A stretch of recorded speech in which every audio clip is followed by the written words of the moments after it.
नमस्कार, DP Singh channel में आप सभी का स्वागत है। ठीक, जैसा कि आपने पिछले वीडियो में देखा, हमने पिछले वीडियो में ऋग्वेद को पढ़ा। ठीक, अब ऋग्वेद के बाद कुछ हमने यहाँ पर सारणी बना के रखी है, इस सारणी को देखेंगे और इसमें प्रत्येक जो ऑब्जेक्टिव टाइप प्रश्न आते हैं ना, यहाँ से आपका ये क्लियर हो जाएगा। इसके बाद हम यजुर्वेद को डिफाइन करेंगे और क्रम से यजुर्वेद को डिफाइन करेंगे, फिर उसके उपनिषद बताएंगे। तो इस तरीके से क्रम से पढ़ते चलेंगे। ठीक है, तो जो दोस्त नए हों तो वीडियो को सब्सक्राइब करें और लाइक करें। ठीक, और ये ध्यान में जरूर रखें कि अगर आपको वीडियो अच्छा लगे तो लाइक जरूर करें, शेयर करें और चैनल को हमारे सब्सक्राइब करें। क्यों? क्योंकि ये चैनल हमारा नया है, तो ये दायित्व आपके ऊपर है कि इस चैनल के माध्यम से कितने बच्चों का निःशुल्क शिक्षा दी जा रही है। तो अब ज्यादा से ज्यादा अगर शेयर करेंगे तो लोगों तक पहुंचेगा, तो लोगों का ही भला होगा। चलिए, तो हम देखते हैं। तो सबसे पहले हमने क्रम से यहाँ लिख रखा है क्या, वेद वेद लिख रखा है। तो देखिए, क्रम से ऋग्वेद, यजुर्वेद, सामवेद, अथर्ववेद। यहाँ पर पुरोहित है। पुरोहित मतलब कि इनको पढ़ने वाले, यानी कि ऋग्वेद को पढ़ने वाले को क्या कहा जाता है, तो उसे पुरोहित कहा जाता है। यानी ऋग्वेद क्या, वेदों को पढ़ने वालों को क्या कहा जाता है, तो पुरोहित कहा जाता है। ठीक, फिर ऋग्वेद के उपवेद कौन से हैं, ऋग्वेद का कौन सा उपवेद है, तो यहाँ पर देखिए उपवेद लिखे हुए हैं। यजुर्वेद का उपवेद लिखा है, सामवेद का, अथर्ववेद का। ठीक, ब्राह्मण ग्रंथ। तो इस तरीके से हम एक एक करके देखते चलेंगे। तो देखिए, ऋग्वेद का जो पुरोहित है, यानी ऋग्वेद को पढ़ने वाले को क्या कहा जाता है, होत्री।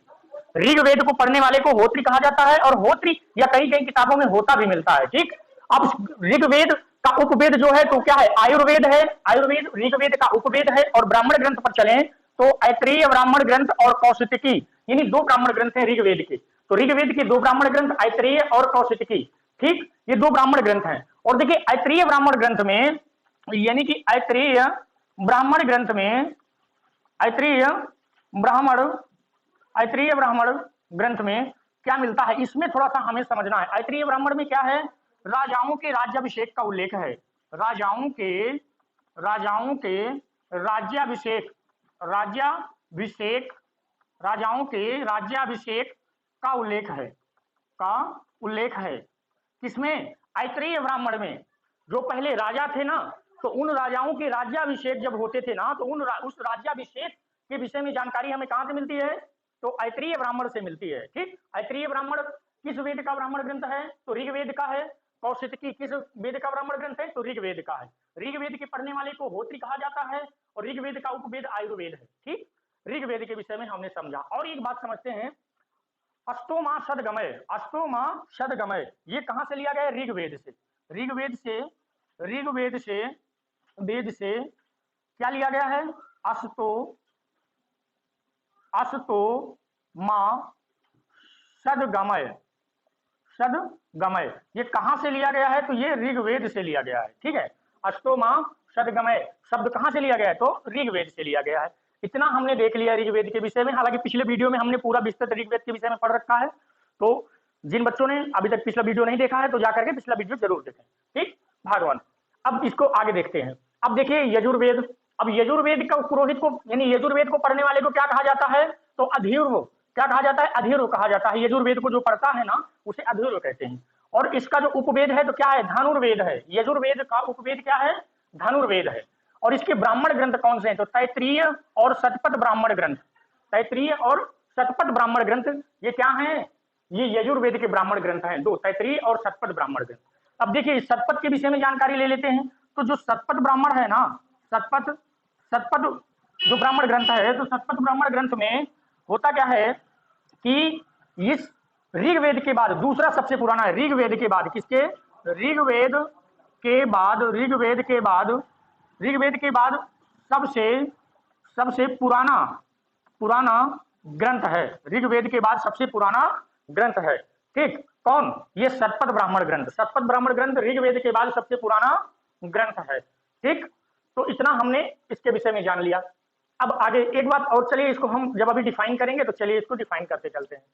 ठीक, यजुर्वेद को जब हम बताएंगे फिर इसके बाद पूरा बताएंगे, अभी इतना थोड़ा बताते चलते हैं। देखिए, सामवेद को पढ़ने वाले को क्या कहा जाता है, उद्गाता कहा जाता है। और सामवेद का उपवेद क्या है, गंधर्व वेद है।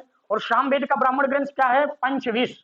सामवेद का पंचविश। ठीक, और अथर्ववेद को पढ़ने वाले को क्या कहा जाता है, तो ब्रह्मा कहा जाता है। क्या, ब्रह्मा कहा जाता है। अथर्ववेद का उपवेद क्या है, तो शिल्पवेद है। अथर्ववेद का उपवेद शिल्पवेद। और अथर्ववेद का जो ब्राह्मण ग्रंथ है वो क्या है, गोपथ। ठीक। अच्छा, ये ब्राह्मण ग्रंथों की आवश्यकता क्यों पड़ी? तो ब्राह्मण ग्रंथों की आवश्यकता इसलिए पड़ी क्योंकि ये जो वेद थे ना, तो ये काफी डिफिकल्ट तरीके से लिखे गए थे, तो इन्हें समझने में बड़ी कठिनाई होती थी। तो वेदों को समझने के लिए ब्राह्मण ग्रंथों की रचना की गई। ठीक, वेदों को समझने के लिए किसकी ब्राह्मण ग्रंथों की रचना की गई। तो वेदों की व्याख्या कहाँ? ब्राह्मण ग्रंथों में मिलती है। इसीलिए प्रत्येक वेद के ब्राह्मण ग्रंथ हैं, किसी वेद के 2 हैं और किसी वेद के 1 हैं।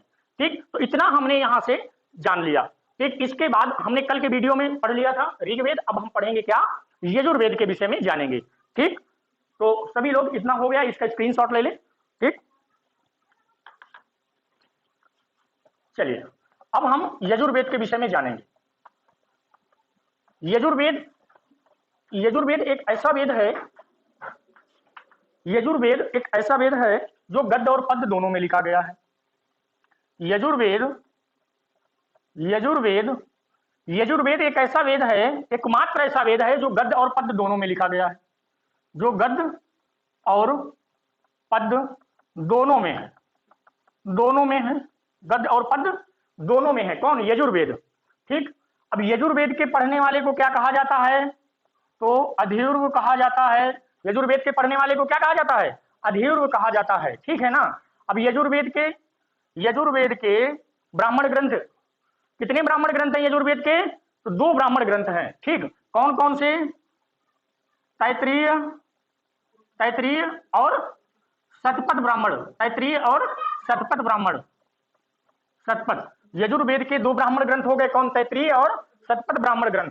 यजुर्वेद को कर्मकांडी वेद भी कहा जाता है।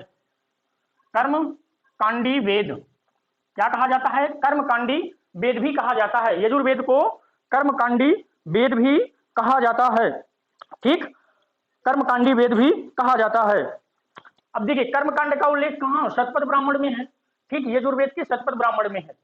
तो यजुर्वेद के विषय में ये सारी जानकारी हमने कलेक्ट की। अब यजुर्वेद का जो उपवेद है, चलिए उसको भी लिख देते हैं। यजुर्वेद का उपवेद क्या है? यजुर्वेद का उपवेद क्या है? तो धनुर्वेद है। क्या है? धनुर्वेद। उपवेद क्या है? धनुर्वेद हो गया। ठीक, इस तरीके से जो ऋग्वेद है, इसकी ये कुछ जानकारियां हमने ली। अच्छा, तो इसके बाद इसके यजुर्वेद के उपनिषद कौन कौन से हैं, उपनिषद के विषय में हम जानते हैं। ठीक, तो यजुर्वेद के उपनिषद, यजुर्वेद के उपनिषद, यजुर्वेद के उपनिषद। ठीक, तो यजुर्वेद के कितने उपनिषद हैं? तो यजुर्वेद के 3 उपनिषद हैं। ठीक, तो नंबर 1 यजुर्वेद के कितने? 3। तो number 1 Kathopanishad, Kathopanishad, Kathopanishad. Number 2 Ishopanishad. Number 3 Ishopanishad हो गया। और नंबर 3 श्वेतांबर उपनिषद। क्या? श्वेतांबर, श्वेतांबर उपनिषद, श्वेतांबर उपनिषद। ठीक, कितने उपनिषद हो गए? 3 उपनिषद हो गए। कितने हो गए? 3 उपनिषद हो गए। ठीक है, कौन? यजुर्वेद के उपनिषद कितने हैं? 3 उपनिषद हैं यजुर्वेद के, कठोपनिषद, ईशोपनिषद और श्वेतांबर उपनिषद। ठीक, तो 3 उपनिषद हो गए। अब इसमें जो है इतना आपको जानकारी हो गई। ठीक है ना। सॉरी, अब एक बार रिवाइज कर लेते हैं, एक बार इसको रिवाइज कर लेते हैं। देखिए, यजुर्वेद दोनों में है, गद्य और पद्य दोनों में है। यजुर्वेद के पढ़ने वाले को क्या? अधीर्व कहा जाता है। यजुर्वेद के 2 ब्राह्मण ग्रंथ हैं, कौन? तैत्तिरीय और शतपथ ब्राह्मण ग्रंथ। यजुर्वेद एक कर्मकांडी वेद कहा जाता है। यजुर्वेद का उपवेद क्या है? धनुर्वेद है। यजुर्वेद के 3 उपनिषद हैं, कठोपनिषद, ईशोपनिषद, श्वेतांबर उपनिषद। ठीक, इतना हमने जानकारी ले लिया किसके विषय में? यजुर्वेद के विषय में। ठीक, तो चलिए, अगर वीडियो अच्छा लग रहा हो तो साथ में लाइक भी करते चलिए। ठीक, इसे नोट कर लीजिए या तो फिर स्क्रीनशॉट ले लीजिए। ठीक, हम अब इसको इरेज करते हैं। तो यजुर्वेद हमने पढ़ लिया। ठीक, आगे अब देखिए, आगे जो है ना, तो कौन सा वेद है यजुर्वेद के बाद? सामवेद है। ठीक है ना, तो सामवेद के विषय में जानेंगे। ठीक, तो अब हम सामवेद के विषय में जानेंगे। सामवेद, सामवेद के विषय में सबसे पहले हम इसको, सामवेद जो है ना गायन से संबंधित है। सामवेद किससे संबंधित है? गायन से संबंधित है, यानी कि संगीत का वेद कहा जाता है इसे। किसका वेद कहा जाता है? संगीत का वेद कहा जाता है। ठीक, तो इसे हम गंधर्व वेद भी कहते हैं। साम वेद को क्या कहते हैं? गंधर्व वेद भी कहते हैं। क्या कहते हैं? गंधर्व वेद भी कहते हैं। क्यों? क्योंकि इसका जो उपवेद है आपको पता ही है क्या है? गंधर्व वेद। ठीक, तो साम वेद का उपवेद क्या है? गंधर्व वेद। गंधर्व वेद, ठीक है, गंधर्व वेद। ठीक, गंधर्व वेद। अब देखिए साम वेद का, अच्छा, साम वेद के पढ़ने वाले को क्या कहा जाता है? उद्गाता। क्या कहा जाता है? उद्गाता कहा जाता है। साम वेद के पढ़ने वाले को क्या कहा जाता है? उद्गाता कहा जाता है। ये अभी हम पीछे बता के ही आए हैं। साम वेद के पढ़ने वाले को क्या कहा जाता है? उद्गाता कहा जाता है कि नहीं? देखिए इसका जो अर्थ है गान राग लय। साम वेद का क्या अर्थ है? गान राग और लय के साथ किसी चीज को गाना। भारतीय संगीत, भारतीय संगीत, भारतीय संगीत का जनक कौन है? सामवेद। भारतीय संगीत का जनक सामवेद को कहा जाता है। ठीक, तो सामवेद के विषय में इतनी जानकारी हो गई। अब सामवेद के जो उपनिषद हैं उनके विषय में जानते हैं। तो सामवेद के उपनिषद, सामवेद के उपनिषद, सामवेद के कौन कौन से उपनिषद हैं इनको हमें समझना है। तो सामवेद के दो उपनिषद हैं। ठीक, सामवेद के दो उपनिषद हैं। देखिए नंबर 1 जैमिनी, जैमिनी, ठीक, और दूसरा है छांदोग्य। छांदोग्य, छांदोग्य, जैमिनी उपनिषद, उपनिषद और छांदोग्य उपनिषद। ये दो उपनिषद किसके हैं? सामवेद के हैं। इस बात को ध्यान में रखना है। दो उपनिषद किसके हैं? सामवेद के हैं। ठीक है ना? अच्छा, आपने देखा होगा कि चारों वर्णों का उल्लेख किसमें है? ऋग्वेद में है ना। ऋग्वेद के 10वें मंडल में है चारों वर्णों का उल्लेख। लेकिन इस छांदोग्य उपनिषद में एक बात और आपको समझना है। इसमें कहते हैं ना कि जो चरण होते हैं, है ना, जैसे क्या, किशोरावस्था, किशोरावस्था के बाद क्या आती है? प्रौढ़ावस्था, है ना। तो इनका जो वर्णन है ये कहां है? छांदोग्य उपनिषद में। कहां है? इनका वर्णन कहां है? छांदोग्य उपनिषद में। ठीक है ना भाई, ब्रह्मचर्य से स्टार्ट होता है ना। तो इनका वर्णन कहां है? छांदोग्य उपनिषद में है। और छांदोग्य उपनिषद में सर्वप्रथम किसका? कृष्ण का नाम आया है। किसका नाम आया है? कृष्ण का नाम। किस उपनिषद में सर्वप्रथम आया है? तो छांदोग्य उपनिषद में कृष्ण का नाम सर्वप्रथम आया है। इतना तो समझ में आया कि नहीं आया? ठीक है, नहीं समझ पाए हो? अच्छा ठीक है, चलिए। तो अब देखिए जो सामवेद है ना, इसके अधिकांश मंत्र, सामवेद के अधिकांश मंत्र किसको समर्पित हैं? अधिकांश मंत्र किसको? सूर्य देवता को समर्पित है। किसको? सूर्य देवता को। किसको समर्पित है? सूर्य देव। किसको? सूर्य देव को। ठीक है ना। सामदेव के अधिकांश मंत्र और सामवेद के, सॉरी, सामवेद के अधिकांश मंत्र किसको समर्पित हैं? सूर्य देव को समर्पित है। ठीक, तो इतना हमने सामवेद के विषय में जानकारी ले ली। अब हम आगे चलेंगे। सामवेद के बाद कौन सा वेद आता है?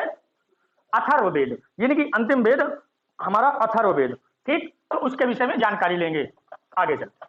देखिए सामवेद के बाद, सामवेद को एक पॉइंट पर आप अच्छे से समझते रहिएगा कि सामवेद जो है ना, सामवेद गायन के विषय में बहुत ही महत्वपूर्ण है। प्रश्न पूछा जाता है कि भारतीय संगीत का जनक कौन से ग्रंथ को कहा जाता है या किस ग्रंथ को कहा जाता है? तो आपको बताना है कि सामवेद को कहा जाता है।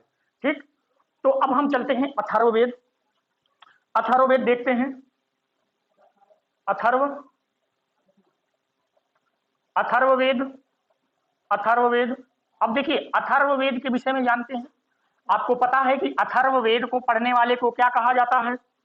तो अथर्ववेद के पढ़ने वाले को क्या कहा जाता है? तो ब्रह्मा कहा जाता है। क्या कहा जाता है? ब्रह्मा कहा जाता है कि नहीं? क्या कहा जाता है? अथर्ववेद का उपवेद क्या है? शिल्प वेद है ना। शिल्प वेद हो गया, ठीक है। और अथर्ववेद का जो ब्राह्मण ग्रंथ है वो क्या है? गोपथ है। इतना तो समझ में आया।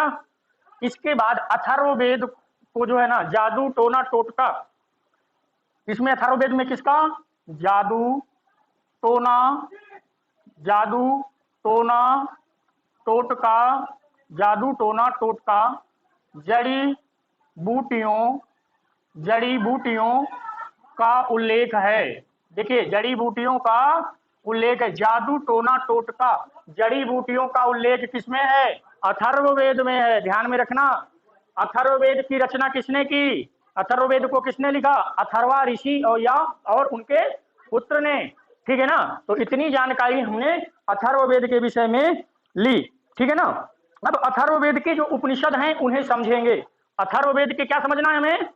उपनिषद। ठीक, देखो तो यहां लिखेंगे अथर्ववेद के उपनिषद, अथर्ववेद के उपनिषद, अथर्ववेद के उपनिषद। अथर्ववेद के 3 उपनिषद हैं। ठीक है, मुंडकोपनिषद, मांडुक्य उपनिषद और प्रश्नोपनिषद।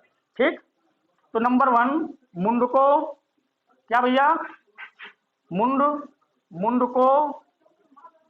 मुंडकोपनिषद, मुंडकोपनिषद। नंबर 2 मांडुक्य उपनिषद। ठीक, मांडुक्य उपनिषद। और तीसरा क्या है भैया? प्रश्नोपनिषद, प्रश्नोपनिषद। ठीक, प्रश्नोपनिषद। तो देखिए मुंडको, मांडुक्य और प्रश्नोपनिषद। ठीक है। अच्छा, जैसे किसी को ये अक्षर समझ में नहीं आता तो हम बोलते हैं, तो आप उसको नोट कर लिया करिए। ठीक, तो अथर्ववेद के कितने उपनिषद हो गए भैया? अथर्ववेद के देखो यहां रा लगेगा अथर्व में। ठीक है, अथर्ववेद के उपनिषद कितने हो गए? 3, 1, 2 और 3, मुंडकोपनिषद, मांडुक्योपनिषद और प्रश्नोपनिषद। अब देखो मुंडकोपनिषद जो आपका सत्यमेव जयते है, सत्यमेव जयते, क्या है? सत्यमेव जयते, सत्यमेव जयते शब्द जो है कहां से लिया गया है? तो मुंडकोपनिषद से लिया गया है। इस बात को ध्यान में रखना, सत्यमेव जयते कहां से लिया गया है? मुंडकोपनिषद से लिया गया है। इस बात को ध्यान में रखना, मुंडकोपनिषद से क्या लिया गया? सत्यमेव जयते।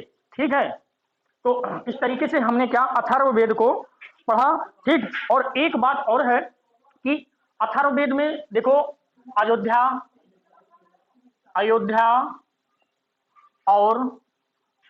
और काशी का उल्लेख है। इस बात को ध्यान में रखना, अयोध्या और काशी का उल्लेख किसमें है? अथर्ववेद में। समझ में आया इतना कि नहीं? ठीक है ना? चलिए, तो देखिए ये अथर्ववेद के विषय में हमें पूरी जानकारी हो गई। ठीक, तो यानी कि वेद हमने सभी वेदों को पढ़ लिया है। ठीक, तो आज के वीडियो में बस इतना ही। अगर वीडियो अच्छा लगा हो तो चैनल को सब्सक्राइब करें, वीडियो को लाइक करें और शेयर करें। जय हिंद, धन्यवाद।